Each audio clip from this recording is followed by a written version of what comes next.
Hello বন্ধুরা, আজ আমরা সুব্রজার স্যারের অঙ্কের বইয়ের পার্সেন্টেজ চ্যাপ্টার থেকে বেশ কয়েকটা অঙ্ক করব।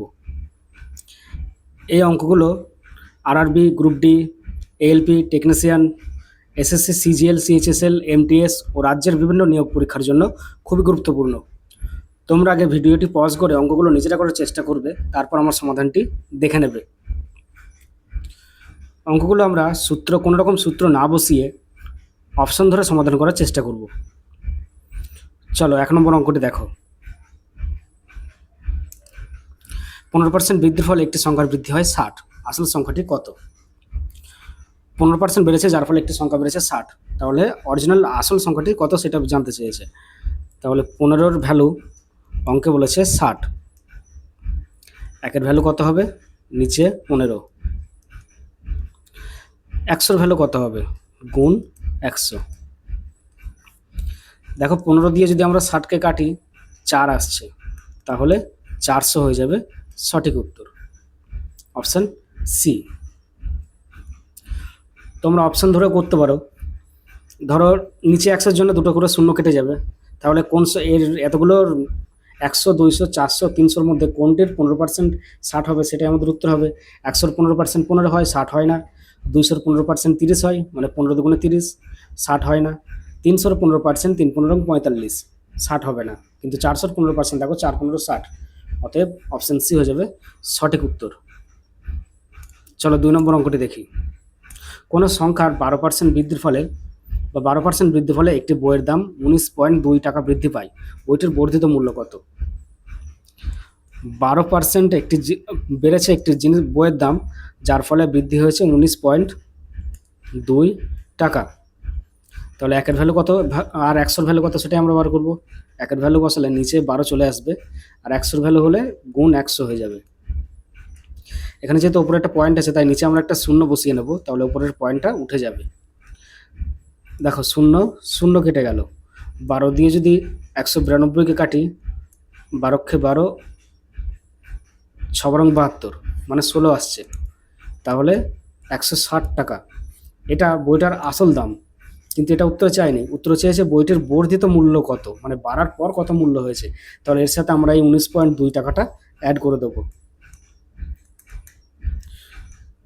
তাহলে নিচে 2.9, 6 একে 7, একটা নেমে আসবে, 179.2 টাকা হয়ে যাবে সঠিক উত্তর, যেটা অপশান সিতে আছে। এবার 3 নম্বর অঙ্কটি দেখো।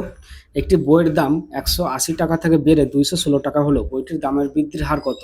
216 থেকে যদি আমরা 180 টাকা বাদ দিই, তাহলে হবে 36। এই 36 টাকা বেড়েছে কত টাকার উপর? 180 টাকার উপর, তাই 180টা নিচে হয়ে যাবে, কারণ যেটার উপর বাড়ে সেটা সবসময় নিচে আসে। গুণ 100, তাহলে আমাদের পার্সেন্টেজ বার হয়ে যাবে। 0 0 কেটে গেল। 18 দিয়ে 34-কে কাটলে 2, দেখো 18 দুগুণে 36, তাহলে 20% হয়ে যাবে সঠিক উত্তর, অপশান এ 20%। 4 নম্বর অঙ্কটি দেখো। দুটি সংখ্যা তৃতীয় একটি সংখ্যার থেকে 20% ও 25% কম। প্রথম সংখ্যার থেকে দ্বিতীয় সংখ্যাটি কত কম? ধরি তৃতীয় সংখ্যাটি 100, তাহলে প্রথম সংখ্যাটি কত কম? 20%, মানে হচ্ছে 80। আর দ্বিতীয় সংখ্যাটি কত কম? 25%। 100-র 25% কম মানে 75।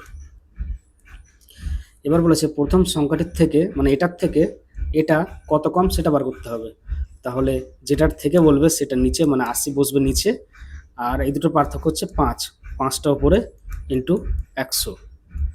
তাহলে 5 দিয়ে 80-কে কাটলে দেখো 5 ষোলং 80, 16 দিয়ে যদি আমরা 100-কে ভাগ করি, তাহলে 6 ষোলং 96, মানে 6 আসছে। দেখো একটা অপশানে 6 আছে, 6.1/2 এটা আসবে, অপশান ডি হয়ে যাবে সঠিক উত্তর। 5 নম্বর অঙ্কটি দেখো। বাস ও ট্রেন ভাড়া ট্যাক্সি ভাড়ার থেকে যথাক্রমে 50% ও 40% কম। ট্রেন ভাড়া বাস ভাড়ার থেকে শতকরা কত কম? তাহলে এটা ধরি ট্রেন, সরি এটা ট্যাক্সি, এটা হচ্ছে ট্রেন টিআর, এটা হচ্ছে বাস। তাহলে ধরি ট্রেন ভাড়া যদি 100 টাকা হয়, বাস ভাড়া কত হবে? 50 টাকা। কারণ ট্রেন ভাড়ার 50% কম। ট্যাক্সি ভাড়া আর ট্যাক্সি ভাড়ার 50% কম বাস ভাড়া, আর ট্যাক্সি ভাড়ার 40% কম ট্রেন ভাড়া, মানে 60। তাহলে ট্রেন ভাড়া বাস ভাড়ার কত শতাংশ? বাস ভাড়া যার থেকে বলবে, এখানে বাস ভাড়ার বলেছে, বাস ভাড়ার থেকে 50 নিচে আসবে আর 60 যাবে ওপরে, ইন্টু 100। মানে বাস ভাড়ার কত শতাংশ ট্রেন ভাড়া সেটা বার করতে হবে। তাহলে ও নিচে 50 আসবে, উপরে 60, গুণ 100। শূন্য শূন্য যাবে, 5 দিয়ে 60কে কাটলে 12, 120% হয়ে যাবে। সঠিক উত্তর অপশান সি। এবার 6 নম্বর অঙ্কটি দেখো। 75-এর সঙ্গে কোন সংখ্যার 75% যোগ করলে উত্তর সেই সংখ্যাটিই হয়? সংখ্যাটি কত? 75-এর সঙ্গে কোন সংখ্যার 75% যদি যোগ করি তাহলে সেই সংখ্যাটি হয়। এখানে অপশান ধরতে হবে, অপশান না ধরেও করা যাবে। 75%, 100 থেকে যদি আমরা 75 বিয়োগ করি তাহলে হয় 25। এবার এই 25-এর ভ্যালু অঙ্কে বলেছে 75, তাহলে 25-এর ভ্যালু যদি 75 হয়, একের ভ্যালু কত হবে? নিচে 25 ইন্টু 100-র ভ্যালু কত হবে? তাহলেই আমাদের উত্তর চলে আসবে। 25 দিয়ে 75কে কাটলে দেখো 3, তাহলে 300 হয়ে যাবে আমাদের সঠিক উত্তর অপশান ডি।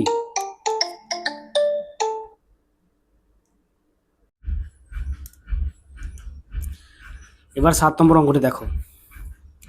এ এর 15% ইস টু বি এর 25% সমান সমান 8:11 হলে এ বি কত? এ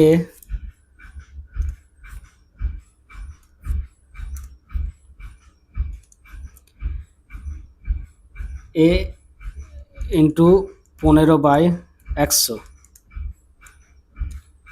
সমান সমান 22, বি ইন্টু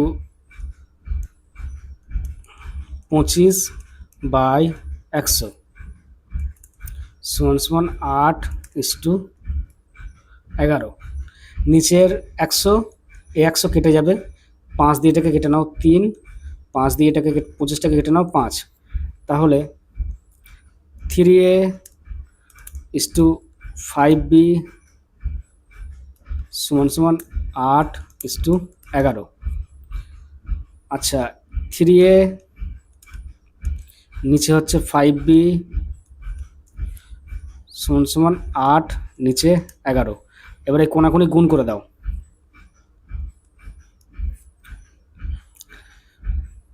তাহলে হবে 3 × 33 এ, 5 × 8 40 বি। এবার এ ইস টু বি লিখলে এটা উল্টে যাবে, 3 × 33 উল্টে গিয়ে 40টা আগে আসবে আর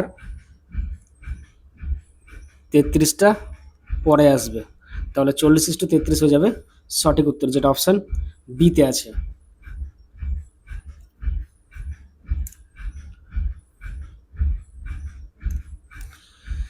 a into 15/100 is to be into 25/100। নিচের 100 নিচের 100 কেটে যাবে, 5 দিয়ে 15কে কাটলে 3, 5 দিয়ে 25কে কাটলে 5 সমান সমান 8:11। তাহলে কেটে নিলে 3a ইস টু 5b সমান সমান 8:11। তাহলে 3a নিচে 5b করে 8 ওপরে নিচে 11 করলে কোনাকুনি গুণ করে দিলে 33a হবে, 3 × 33 হয়, আর 5 × 8 40 হয়, তাহলে 33a সমান সমান 40b। এস টু বি করলে আবার ওটা উল্টে যাবে, 40টা আগে আসবে, 33টা পরে হবে, তাই অপশন বি হয়ে যাবে সঠিক উত্তর। 8 নম্বর অঙ্কটি দেখো। এ প্লাস বি এর 20%, এ মাইনাস বি এর 30% হলে এ বি এর কত শতাংশ? তাহলে এ প্লাস বি এর 20%, 20/100 সমান সমান এ মাইনাস বি এর 30% হয়।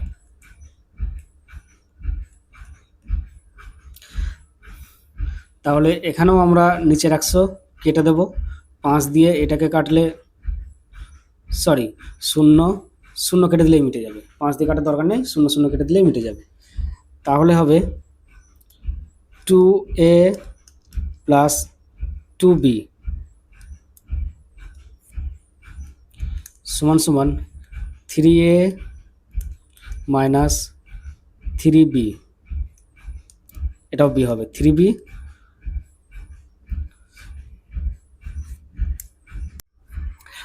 Minus 3b। তাহলে এবার এগুলোকে এক জায়গায় করে দাও, বিগুলোকে অন্য জায়গায় করে দাও। তাহলে 3a প্লাস 2a সমান সমান 3b, এই 2bটা ওদিকে গেলে মাইনাস হয়ে যাবে, মাইনাস 2b। তাহলে দেখো 5a সমান সমান 1b। তাহলে b এর 1, এর হলো 5। এবার অঙ্কে কি বলেছে, a b এর কত শতাংশ, b এর কত শতাংশ a, তাহলে b এর a যদি 100 হয় b হবে 500, সরি b যদি 100 হয় a হবে 500। তাহলে b এর কত শতাংশ a, না 5%। অপশন সি হয়ে যাবে সঠিক উত্তর।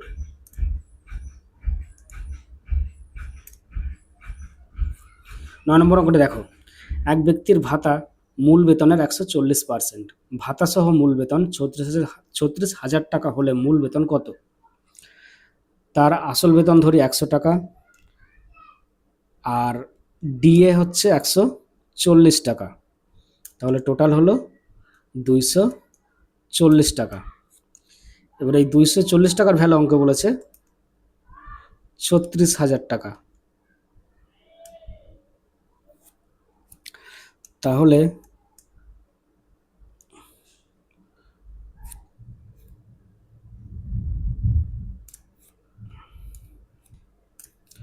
উপরে হবে 36,000, নিচে 240 ইন্টু 100, তাহলেই উত্তর বার হয়ে যাবে 0 0। দেখো 12 দিয়ে কাটলে 2, 12 দিয়ে কাটলে 3, এখানে দুটো শূন্য পড়ে আছে তাই বসিয়ে দেবো। 2 দিয়ে 100কে কাটলে 50, তাহলে 3 5 15, আর শূন্য কটা আছে এই একটা আর এখানে দুটো, তাহলে 3টে শূন্য এখানে বসিয়ে দেবো, 15,000 হয়ে যাবে আমাদের সঠিক উত্তর। ব্যক্তির আসল মাইনে কত বা মূল বেতন কত? 15,000, অপশন এ। 10 নম্বর অঙ্কটি দেখো, ট্রেন ভাড়া বাস ভাড়ার থেকে 60% বেশি হলে বাস ভাড়া ট্রেন ভাড়ার থেকে শতকরা কত কম? তাহলে বাস ভাড়া যদি আমরা ধরি 100 টাকা, ট্রেন ভাড়া হবে 160 টাকা। তাহলে বাস ভাড়া ট্রেন ভাড়ার থেকে শতকরা কত কম? বাস ভাড়া 100 টাকা কম ট্রেন ভাড়ার থেকে, তাহলে নিচে 160 বসবে, আর উপরে এই দুটোর পার্থক্য কত? 60 গুণ 100, 0 0। 4 দিয়ে কাটলে 4 16, 4 4 16, 4 দিয়ে কাটলে 25, 2 দিয়ে কাটলে 2, 2 দিয়ে কাটলে 3, তাহলে 3 25 75 ভাগ 2। দেখো 37 পূর্ণ 1/2 উত্তর হবে,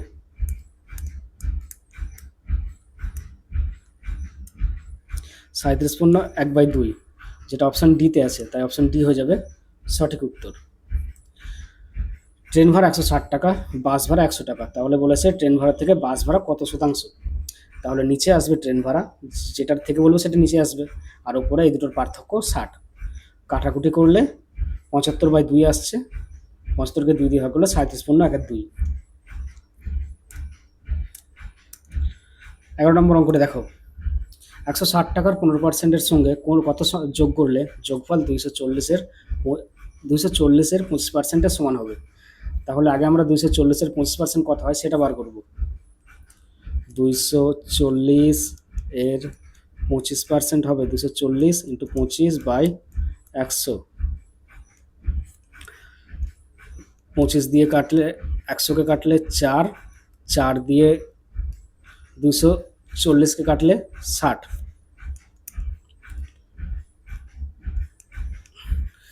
এবার আমরা 160-এর 15% বার করব। 160-এর 15%, 15/100, 0 0, 5 দিয়ে কাটলে 2, 5 দিয়ে কাটলে 3, 2 দিয়ে কাটলে 8, 3 8 24। তাহলে 60 থেকে যদি আমরা 24 বিয়োগ করে দিই তাহলে আমাদের উত্তর চলে আসবে কত? 36। অপশান ডি হয়ে যাবে সঠিক উত্তর। 160-এর 15%-এর সঙ্গে কত যোগ করলে যোগফল 240-এর 25%-এর সমান হবে? তাহলে 160-এর 15%-এর সঙ্গে যদি আমরা 36 যোগ করি, মানে 24-এর সাথে যদি আমরা 36 যোগ করি তাহলে সেটা 60-এর সমান হবে। Option D. 12 নম্বর অঙ্কটি দেখো। অরুণের আয় বরুণের আয়ের থেকে 30% বেশি হলে বরুণের আয় অরুণের আয়ের থেকে শতকরা কত কম? ধরি বরুণের আয় 100 টাকা। এবার বরুণের আয়ের থেকে অরুণের আয় 30% বেশি, মানে অরুণের আয় হচ্ছে 130 টাকা। তাহলে বরুণের আয় অরুণের থেকে কত কম? তাহলে অরুণের থেকে বলেছে, তাহলে 130টা নিচে আসবে, যেটার থেকে বলবে সেটা নিচে আসবে, আর এই উপরে এই দুটোর পার্থক্য আসবে 30 ইন্টু 100,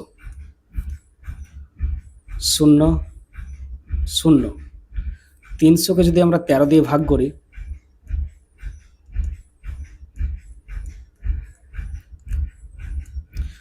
দেখো 13 দুগুণে 26,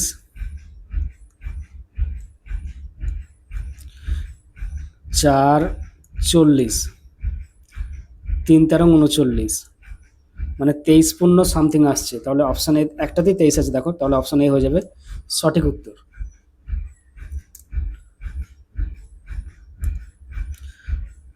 13 নম্বর অঙ্কটি দেখো। পেট্রোলের মূল্য 81% বাড়লো, খরচ অপরিবর্তিত রাখতে হলে পেট্রোলের ব্যবহার কত কমাতে হবে? আগে পেট্রোলের দাম ছিল 100 টাকা, এখন হয়েছে 181 টাকা। এবার বলেছে খরচ অপরিবর্তিত রাখতে হলে কত পার্সেন্ট কমাতে হবে? তাহলে দুটোর পার্থক্য হচ্ছে 81, যেটা উপরে বসবে, আর নিচে যার উপর কমাতে হবে, তাহলে 181-এর উপর কমাতে হবে, তাই 181টা নিচে বসবে ইন্টু 100। এখানে সম্ভবত কাটাকুটি যাবে না, তাহলে আমাদের 8100-কে এখানে করি। 8100-কে 181 দ্বারা ভাগ করতে হবে। আচ্ছা, এটা 4 বার যাবে? হ্যাঁ, 4 বার যাবে। যদি 4 বার করি, 4 একে 4, 4 18 72। এটা বিয়োগ করলে 6 8, আর একটা 0 লাগবে, আরেকবার 4 দিয়ে যাবে, দেখো 4 18 72, তাহলে 44 পয়েন্ট সামথিং আসবে। একটাই অপশানে আছে 44 পয়েন্ট সামথিং, অপশান ডি। তাই অপশান ডি হয়ে যাবে সঠিক উত্তর।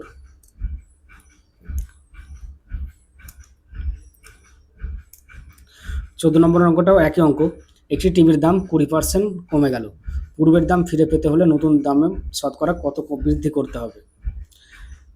আগেরটা বেড়েছিল, এটা কমে গেল, তাহলে দাম ছিল 100 টাকা, 20% কমে গেল, দাম হলো 80 টাকা। এবার আগের দামে ফিরে যেতে হবে, মানে 100 ফিরে যেতে হবে, কত পার্সেন্ট বাড়াতে হবে? তাহলে এখন বাড়াতে হবে 80 টাকার উপর, নিচে হবে 80, আর এই দুটোর পার্থক্য 20 ইন্টু 100। এটাকে 80-কে 20 দিয়ে কাটলে 4, 4 25 100, তাহলে দাম 25% বৃদ্ধি করতে হবে, যেটা অপশান বিতে আছে। তাই অপশান বি হয়ে যাবে সঠিক উত্তর।